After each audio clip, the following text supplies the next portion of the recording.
আজকে দেখাবো আরেকটি ফ্রেঞ্চ ফ্রাই রেসিপি। সেটা অনেকটাই চিকন চিকন হবে, বাট খেতে একই রকম লাগলেও দেখতে অসম্ভব সুন্দর লাগে। সেজন্য আমি এখানে কিছু আলু নিয়েছি। এবার আলুগুলোকে চারো সাইড থেকে এভাবে কেটে নিয়ে এবার এগুলোকে চিকন চিকন করে কেটে নেব।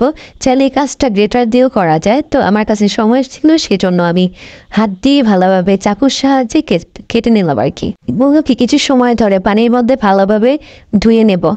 ধোয়া হয়ে গেলে পানি ছেঁকে নেব। একটি ফ্রাই প্যান বসিয়ে তাতে পর্যাপ্ত পরিমাণ পানি দিয়ে তাতে দিয়ে দেব 1/3 চা চামচ পরিমাণ লবণ।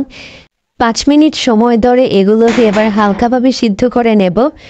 হাফ সিদ্ধ হয়ে গেলে এগুলোকে উঠিয়ে নেব। এবার ঠান্ডা পানিতে এগুলোকে ভিজিয়ে রাখবো কিছুক্ষণ সময়ের জন্য, যেন এগুলো ওভার কুক না হয়ে যায়।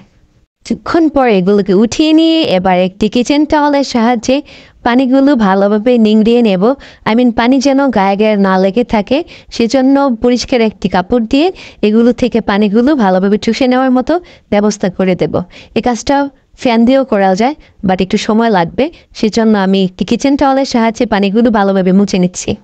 এবার চুলায় একটি ফ্রাই প্যান বসিয়ে তাতে পর্যাপ্ত পরিমাণ তেল দিয়ে হালকা গরম করে নেব।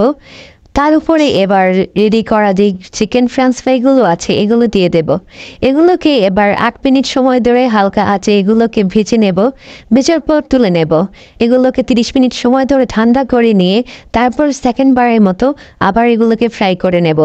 এবার ফ্রাই করতে দিয়ে 5 মিনিট সময় ধরে এগুলোকে উল্টিয়ে পাল্টিয়ে ভালোভাবে ফ্রাই করে নিলেই মজাদার এই চিকন চিকন ফ্রেঞ্চ ফ্রাইগুলো। ধন্যবাদ এতক্ষণ সাথে থাকার জন্য।